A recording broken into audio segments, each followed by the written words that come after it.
আসসালামু আলাইকুম ওয়া রাহমাতুল্লাহি ওয়া বারাকাতুহু। সম্মানীয় দর্শক ভাই বন্ধুরা, আপনারা কেমন আছেন? আশা করুন মহান রাব্বুল আলামিনের অশেষ অশেষ মেহেরবানিতে আপনারা সকলে ভালো আছেন। তাই আজকে আমি একটা সুন্দর একটা নস্কা নিয়ে হাজির হলাম। এই নস্কাটা এমন নস্কা, জিন শয়তান খবিশ পড়ি যাকে জাদুগরি আছে, মানে কোনো মতে ছাড়ে না। দেখেন ভাই, কত সময় জিন শয়তানেরা জাদু করে, তখন বহুত কবরেজ দেখিয়েছেন, মানে কিছুতে ছাড়ে না। বহুত রকম তদবির করিয়াছেন, কিছুতে ছাড়ে না।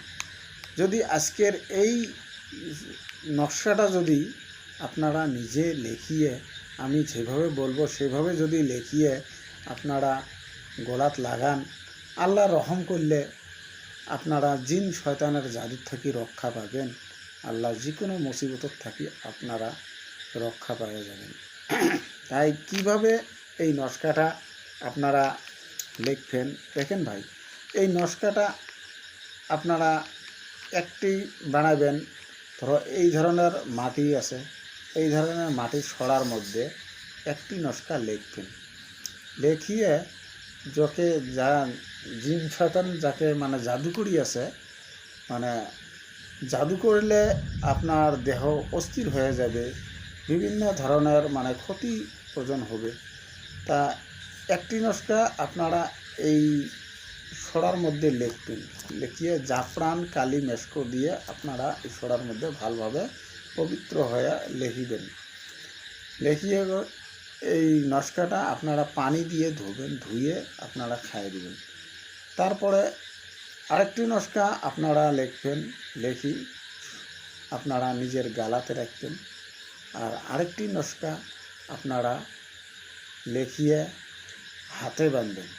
এই তিনটি নস্কা আপনারা তিনটি নস্কা যদি করেন, শয়তান জিন জাদুর খবিশ থাকি আপনারা বাঁচতে পারবেন।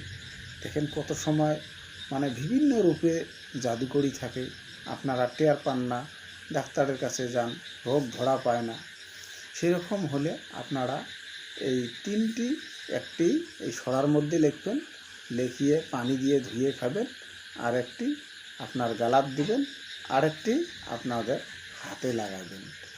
মেশকো জাফরান কালি দিয়ে আপনারা লিখবেন। লেখার সময় আপনারা ধূপকাঠি লাগিয়ে নেবেন, আর লেখার আগে আপনারা দরুদ শরীফ পাঠ করবেন 11 বার, পরে দরুদ শরীফ 11 বার পাঠ করিয়ে আপনারা লিখিয়ে।